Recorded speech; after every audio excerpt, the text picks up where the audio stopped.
Hello and welcome back to The Next Best Bet. It is episode 105. I'm Jake Higgins with Brett Levy. As always, we got a lot of basketball this episode, NBA and college. A recap of what we have seen in the NFL and college football playoffs. We got the championship coming up next Monday, and maybe some future odds of what we're looking at with the NFL playoff picture. But Brett, let's look at how we did in episode 104, and we're going to do something new with Hindsight with Higgins in 2021, where we're going to be showing how much above or below zero we are with our units on the year. So, for example, I went 3-2 so far this episode. I say 3-2, even though what you're seeing on the screen may not say that, because the Eagles game's going on as Brett and I are recording this, and that means that there is a bet that is still out. But so I'm 3-2 with what has been decided so far as we're recording. But that means I'm plus 2.46 units so far from that episode, because a lot of those picks, specifically the Ohio State and the Giants money line, were underdog picks. So helps you a little bit in your favor to balance out those losses, especially with the VIG. Yeah, and I went 3-1 plus 169 units. 69, nice. Nice. But I actually ended up hopping on that Ohio State train, not money line Higgins. I hopped on the spread. I like spreads, but I took Ohio State, so I was a winner there as well. That was a nice one for you. That plus 245, that felt good. That felt good. It really made up for Cincinnati losing, and we'll talk about that game more later. One last thing from Hindsight with Higgins that I have to continue to notice, Brett, is once again, my pick of the pod loses. Your Levy lock wins. So my fade of the pick of the pod continues, I'd say, for this episode. So you want to keep an eye out for that game. Can you give us a hint so we can all place it before the line moves? Not quite. You got to listen all the way through. Let's get into Beginner's Boulevard, though. We're going to talk a very basic term this episode. We're talking about the push. Now, this is what happens. A lot of times it's when you're talking about a spread, because most American sports won't end in a tie if you're betting money line. But if, say, you have a team that is -7 and they win by exactly a touchdown, then that bet is nullified, basically. You get however much you bet back, but you don't win or lose. So it's basically a tie in sports betting. Yeah, exactly. So if you bet a team -4 and they win by 4, you get your money back, Higgins. I think you summed it up very well. Let's move on to some basketball, though. Like I said, we got a bunch of NBA and college basketball to talk about on Monday. In the NBA, I want to talk about a game that I'm kind of leaning on early. I'm not making this pick official yet, but I may find myself on it in the morning. Just got to sleep on this decision a little bit. The Charlotte Hornets plus 9.5 against the Sixers. Now, this game is in Philadelphia, and Philly has been the much hotter team to start the season than the Hornets. I'm not going to challenge that at all. Charlotte's 2-4, Philadelphia's 5-1. However, on Saturday, we saw Charlotte play Philadelphia in Philadelphia, and they lost by 15. Now, Charlotte hasn't had to travel since then. They got a day off in Philadelphia, a rest and relaxation day on Sunday, just like Philadelphia did. And it's very hard to beat a team 2 times in a row consecutively on your schedule, not just to mention over the season 2 times in a row, but 10 points? 10 points in back-to-back games, double-digit wins by the Sixers in back-to-back games. I don't know if I'm feeling that, so I'm leaning Charlotte plus 9.5, but I'm not pulling that trigger yet.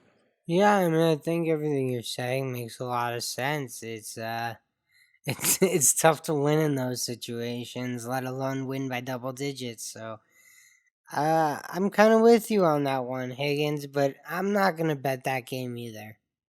Let's talk about a game that I am going to be on, though. Boston Celtics versus Toronto Raptors. I think this should be one of the better games on Monday, even though Toronto has been 1-4 so far this season, hasn't really performed as well as some teams have expected. But Boston's the underdog in this game. They're 3-point underdogs, and they've been the better team overall so far. So I'm going to take Boston money line on this, even though they are 4-3. I mean, they got Kemba Walker out. They've got Javonte Green and Romeo Langford also out, but Patrick McCaw for the Toronto Raptors is out. So it'll be interesting to see how these early lineup mix-ups are going to affect this line, but I like Boston, a team that has already gone out and won more than once this season compared to Toronto, who hasn't won against the spread yet. So 3 points, that gave me the confidence to take Boston on the money line. All right, fair enough, Higgins. Well, I'm going to go to this Miami Heat Oklahoma City Thunder game. Both teams are actually 2-3 on the season, Higgins, so a little bit different than your game where one team's playing well and one team's not. Both these teams are kind of but I think this is a culture game for Miami here. I think when people talk about Heat culture, these are the type of games where they just come in, they take care of business, and they leave town with a W. And I think that's the case here. Minus 7.5 feels kind of light. I know Miami's a little beat up. Yeah, I'm pretty sure Butler is going to be out in this one, Higgins. So, that may be why it's only 7.5. But again, I think Miami just comes in there, takes care of business, and gets the job done. Minus 7.5. Yeah, I'm not seeing him listed on the injury report for Miami right now, but I know he has been on recently. Right now, Miami only has Gabe Vincent and Avery Bradley listed as day-to-day. However, maybe that would absolutely affect the line, so maybe a reason to jump in on it early tonight instead of Monday morning. For you, Brett, we're not going to have this episode out in time for them to bet Sunday night, but Right. some thoughts. Yeah, I mean, I guess here's where it comes in. He played in their last game, played 27 minutes. He was 0 for 6 from the field. 2 points, minus 18 plus minus for the night. So didn't play very well. So just a bounce back spot from Miami, honestly. I think the Thunder shipped out a lot of talent this offseason, Higgins, and the Heat think they're competing. Well, this is the spot where you prove it. You're at home. Your best players just come back. He needs to play well. So, I like Miami in this spot. I actually like him a little better knowing that Butler came back and he actually played pretty poorly. I think he'll be a little motivated. Yeah, that all makes sense. All of those points make sense for sure. Speaking of a team that has something to play for, I think Atlanta, the Hawks, have a lot to play for this season. There's a sense to prove themselves with this team, with the new pieces that they've brought together. And so far, they have played really well together. I mean, on offense, they have averaged 120 points per game. The Knicks aren't going to keep up with that. They just won't. It doesn't matter that Atlanta's allowed 112 points per game on defense. I don't think the Knicks will get to that either. They're only averaging just over 100 points per game at 101.7. So the Hawks, a team that's 4-1 against the spread, the Knicks 2-3 against the spread. I'll take the points. Atlanta minus 5.5 in a season that I think Atlanta just really needs to get off to a hot start early to try to be that surprise team in the East. Yeah, I mean, something interesting that I've caught on to, Higgins, is the Knicks have actually started out their games really hot. So maybe like you bet the Knicks early in the game if you want to get really, crazy with it. You bet the Knicks in the first half or the first quarter, and then you take Atlanta to win. So, and you can even wait it out a little bit. Maybe the Knicks are up at the end of the first quarter and that line drops a little in your favor. But I totally agree with you, Higgins. I think Atlanta is going to end up winning that game at the end. You are absolutely right on betting the Knicks early. Now, I'm trying to find the exact stat right now because I saw it last night. But the Knicks in the first quarter, I want to say they're 5-1. Yeah, 5-1. So you saw the same stat as me. Yeah, 5-1 in the first quarter. Ride that train until it busts, I'd say. Might as well. Yeah, no, they've been a really good team early, and I think it actually might be a spot where you buy in Atlanta, but you wait a little bit. You wait till that game tips off. You wait till the Knicks Maybe they hit a few threes early. I don't know. Maybe they're leading after the first quarter, something crazy. But I'm with you. I don't think they're as talented as Atlanta. Um, and honestly, Atlanta just flat out got the best player. So you always bet on the best player. You have me thinking of maybe taking Atlanta before the game, and then depending how the Knicks do in that first quarter, see what that spread's like at the end of the first quarter, and double dip on the Hawks in a sense that they'd come back because that 5.5 might move to 1.5 depending on how well the Knicks come out.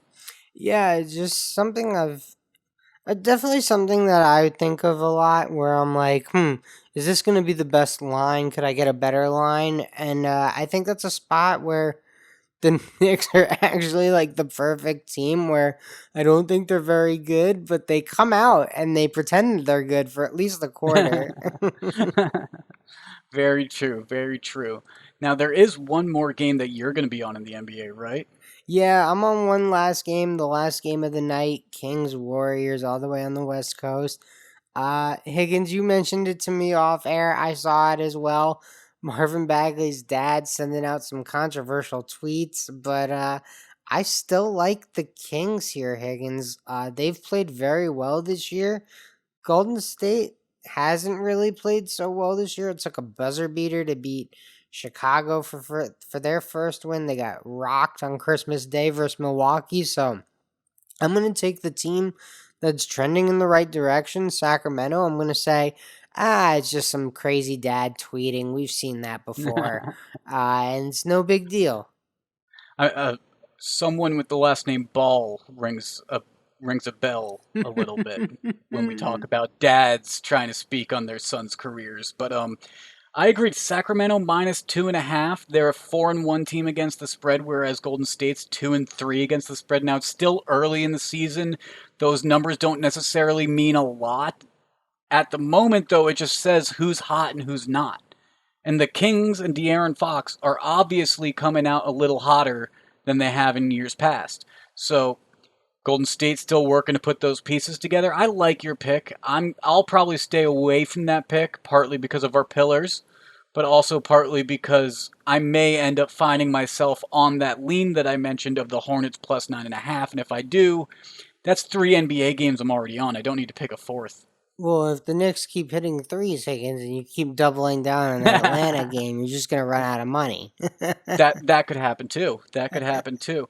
We also got to be aware of the college basketball that is going on Monday night. Not a lot of games, only one game that involves a top 25 team, but there are still some big programs that are playing, like Stanford, Oregon in the Pac-12, Maryland, Indiana in the Big Ten, uh, West Virginia, Oklahoma State in the Big 12. Which of these games do you really like, Brett? Well, I think the earliest of them is what excites me, but basically because I like anything that starts before 7 p.m., Higgins. So a 5 p.m. Eastern tip between Stanford and Oregon here. Actually, it might even be a little earlier than that, but an afternoon tip between Stanford and Oregon State. Count me in. I will be on this game. I'm going to take the home team, Oregon State, getting points because I just think an early tip on a weekday, like, you just never know how the visiting team's going to react. I mean, you never really know how either team's going to react, but I'm always going to take the home dog in that spot. I like the Yeah. home dog in that spot. Tips off at noon local time, so 3 p.m. your time. Make sure to get that bet in before you head to work, maybe, Brett, because that's a few hours earlier than you were anticipating for a second. I kind of agree with that early midweek home dog philosophy that you have there. It makes sense. Kind of what I'm taking here. My game's not necessarily an early midday game. I'm taking the prime time top 25 matchup between number 9 West Virginia and Oklahoma State. But this is a great Big 12 matchup between an 8-3 program and a 7-2 program that should both be fighting for the top of the Big 12 this year potentially. I think Oklahoma State is going to win this game, though. So I'm taking them on the money line, Brett. Not necessarily on the spread, on the money line. And that's because West Virginia They most recently lost to Oklahoma. They also lost to Kansas. Their wins, I guess they got a good win against Iowa State and Richmond, but Oklahoma State's most recent win was an overtime win against Texas Tech. They've played some better quality opponents in terms of getting those wins, and overall, each of these teams are about 500 against the spread, and the spread's basically a pick 'em. It moved from a pick 'em to like a 1.5 game, I think. So Oklahoma State, the hometown dog, Big 12 matchup, why not?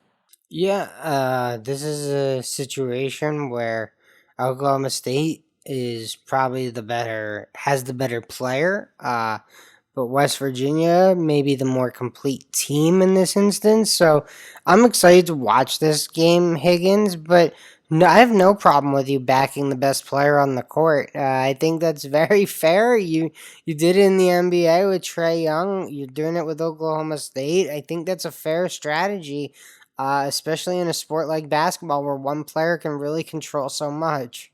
And another stat against the spread. I know I'm betting on the money line, but this line is so close to a pick 'em that you can use some of this data from the against the spread for a money line pick. For example, West Virginia on the road so far this year, 0-3 against the spread.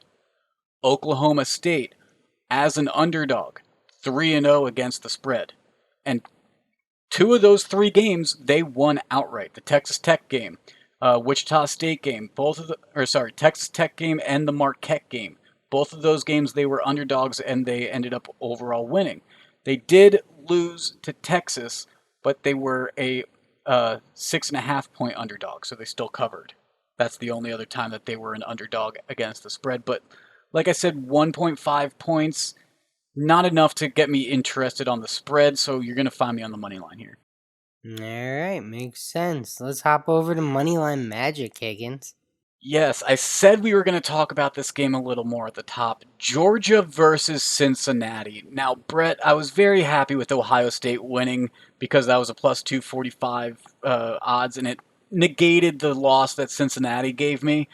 But Cincinnati really should have won this game. They played fantastic for the first three quarters, but they absolutely blew it in the fourth quarter. The play calling to me is what blew it for them, too. It wasn't the players. I think there was too much prevent defense too early, and then there was a late play call on offense that I just can't comprehend still to this day. So we're going to pick this up at the top of the fourth quarter. Zamir White scores a touchdown, but they go for two and fail. So Georgia trails the Bearcats 21-16. 7 minutes later, Jack Podlesny kicks a 32-yarder and cuts that lead to just two. But the Bearcats, they still have the lead. Cincinnati's still all good. They have the ball, making Georgia waste their timeouts. Georgia uses their final timeout. And 1 minute, 34 seconds left on the clock. 3rd and 2 from the Bearcats' 40-yard line. Well, first of all, Georgia called a timeout, and then Cincinnati called a timeout as well. So you'd think you had a long time to think about this play call. And you go for a deep pass? You go for a... When do you throw deep on 3rd and 2, Brett? Well, Higgins, I guess you tried to catch them sleeping, and it just didn't work out. I'm kind of with you. You probably wish they ran there. I'm sure Cincinnati's looking back on this game like, I kind of wish we ran there. But at the time, they thought we're going to catch them sleeping. I guess I've always been taught from my time in coaching, like, what if you were on defense, what wouldn't you want them to do? And that's probably what you should do, right? That's probably what you should do. And I don't know. I don't think the defense was like, oh boy, I hope they don't throw it deep over our head. Like, I just don't think that was their concern there. But they still broke up the play, and They the did. coverage was still fine. Yeah. But most importantly, Georgia had no timeouts left. You run the ball there, you run down the entire clock, call a timeout, and then you punt it comfortably. Instead, Georgia gets the ball back with a minute 28, only has to kick a field goal to take the lead. And in college football, The clock stops after every first down. That's way too much time to give an SEC quarterback. And sure enough, Georgia, 8 plays, 44 yards, marches right down the field, and Jack Podolsny kicks a 53-yard field goal with just 3 seconds left to make it 22-21. But Brett, this is money line magic. So of course there are some points scored in the very final seconds because there's 3 seconds left. So ball gets kicked down. Doesn't make it to the end zone, though. So Cincinnati gets the ball at their own 2-yard line. It's a true miracle for them to have to score at this point. And the miracle doesn't come to fruition. Georgia sacks him in his own end zone, and it's a 24-21 victory for the Bulldogs. Sick to my stomach watching the ending to that. Yeah, it's a tough one, Higgins. I'm sorry for you, but I mean, that is betting football in a nutshell. Anything can happen to the final seconds, and then your jaw drops because he gets sacked in the end zone, and it was plus 2.5, and they lose by 3, right? So something crazy like that. A famous Jets coach once said, "You play to win the game." And when you go into your prevent playbook, I don't think you're playing to win the game anymore. You're playing not to lose, and that's two different things. Today's episode, though, is brought to you by Fanatics. Fanatics is the world's largest collection of official fan gear from all the leagues, teams, and players you love. If you enjoy our show and are looking to buy a new jersey, sweatshirt, or hat, you can support us by going to podgo.co/fanatics and getting 25% off your next order. That's podgo.co/fanatics. Fanatics officially licensed everything. Yeah, I'm gotta go get my New York Jets Justin Fields jersey for the 2021 season, yeah. Gonna go custom print it? No, I'll just wait. Post-draft, get my Justin Fields jersey. He's coming. I'm ready. Okay.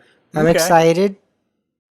Well, we also have some other college football to talk about, and maybe some Heisman jerseys to be given out as we have DeVonta Smith and Mac Jones and Trevor Lawrence all going for that with Kyle Trask as well. I think DeVonta Smith may have that right now, Brett. But college football playoffs, we got the championship next Monday.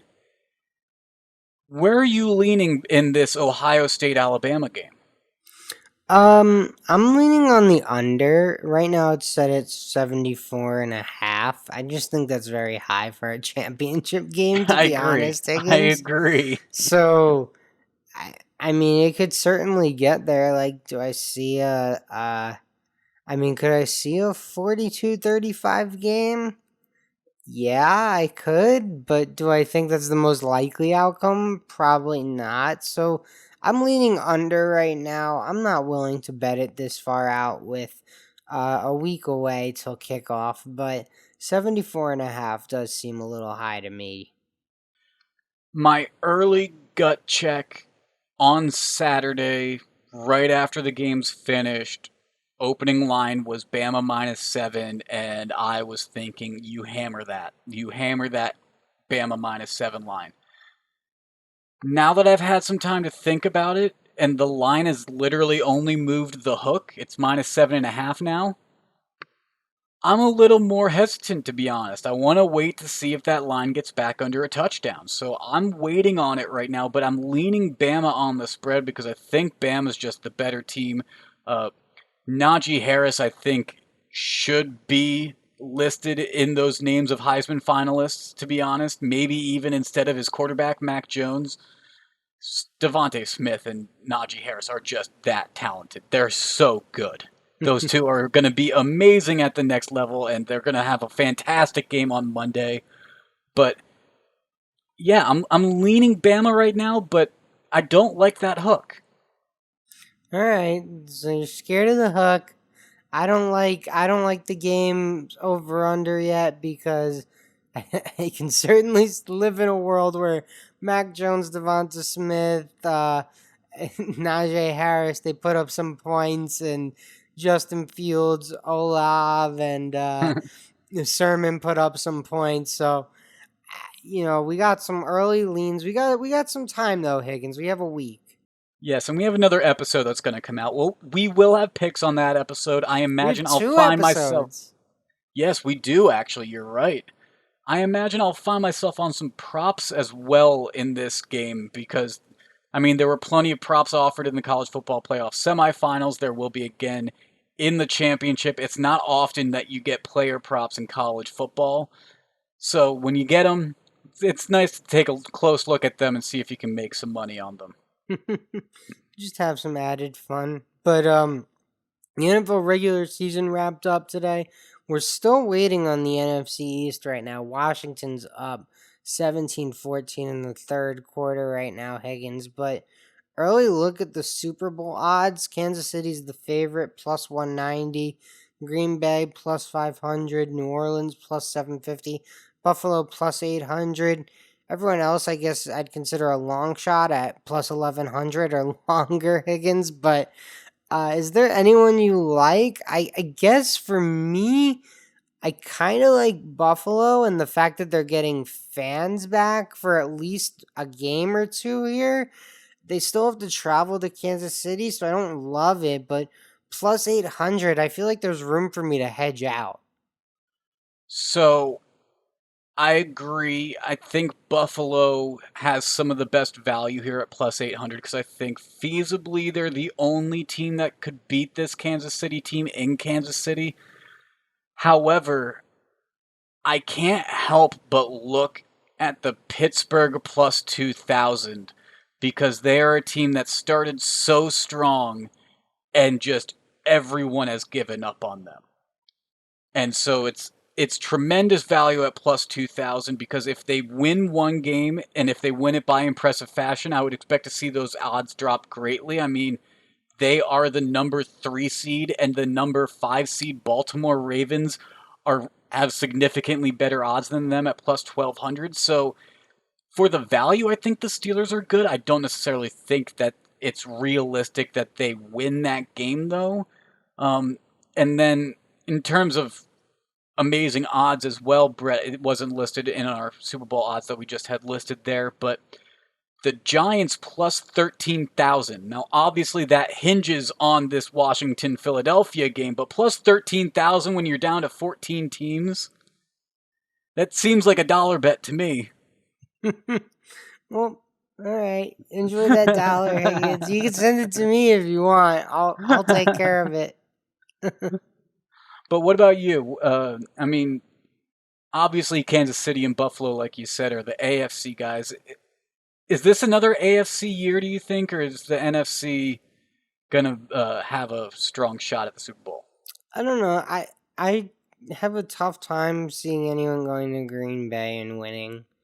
Mm-hmm. So it's kind of tough for me to pick anyone outside of Green Bay, but at plus 500, I don't think there's enough value there to take Green Bay, to be honest. Like, I agree. it's just like anything can happen in an individual football game, and they have to win 2 of them, let alone the Super Bowl for this bet to cash out. So, that's kind of why I like Buffalo's odds in this grouping the best, is because I think there's enough value there where I can say, like, okay, I get them basically plus 200 every football game that they have to win, and I get 2 of them at home. They're getting fans back in that building for the first time all year, and I can probably hedge out for decent value when they travel to Kansas City. So, not a crazy bet there for someone to take a shot on, but yeah, Pittsburgh makes sense too. Plus 2000, those are big odds, so maybe even a little easier to hedge out there, Higgins. Well, and even now that I'm looking at it, Tennessee at plus 2100, they're the 4 seed with Baltimore at the 5 seed. So this early indicator makes me think that Tennessee is going to be the underdog in that game, which I would probably want to jump on early after just seeing Derrick Henry run for 2,000 yards and having not believed in the Titans for so long this season and having them literally prove me wrong. They've forced me to be a believer in that team that I could see them at least getting that first round win, and then who knows what happens from there. Yeah, I'll tell you what, Higgins. I'm not very confident on what we just discussed. I have some leans, but my confidence level is like, I don't know, 5 on all of it. But I'll tell you where Yeah. my confidence level is a 10. My Levy Where's that? lock. Oh, okay. Yeah, so Well, you got the honors, so let me hear it. all right. Well, my Levy lock, I'm going back to the Heat, -7.5. We discussed Jimmy Butler was back in that Mavs game, did not play well. I think this is a bounce back spot for the Heat organization and Jimmy Butler. Give me the Heat -7.5 versus the OKC Thunder. And here we are with my pick of the pod, or the fate of the pod as it may be becoming known as. I think I'm 0 for 7 in my recent podcasts on this pick, so that's the alert. Maybe you want to fade me. But I am picking the Hawks -5.5 because the Hawks have played significantly better than the Knicks. Hawks are 4-2, Knicks are 3-3, but the Hawks are averaging 120 points per game. I just don't think the Knicks can keep up with that. So -5.5, especially when you look at how they've done against the spread early this season. Atlanta's 4-1 against the spread, so I think Trae Young and Atlanta will be able to put that together. Hey, half expecting you to be like, I love the Hawks, so I'm betting the Knicks +5.5. Well, I saw you had your phone out. Were you quickly fading me as quick as you could? Yeah, don't worry. The line moved actually as soon as you said it. The line Oh, bumped wow. up, so I'm glad I got it in quick. Well, make sure to follow us on social media. We'll have some other picks out before our next episode at NBB Pod on Twitter, at Next Best Bet on Instagram, and the Next Best Bet Facebook page and YouTube channel. This has been episode 105 of the Next Best Bet. For Brett, I'm Jake. We'll talk to you again on Thursday.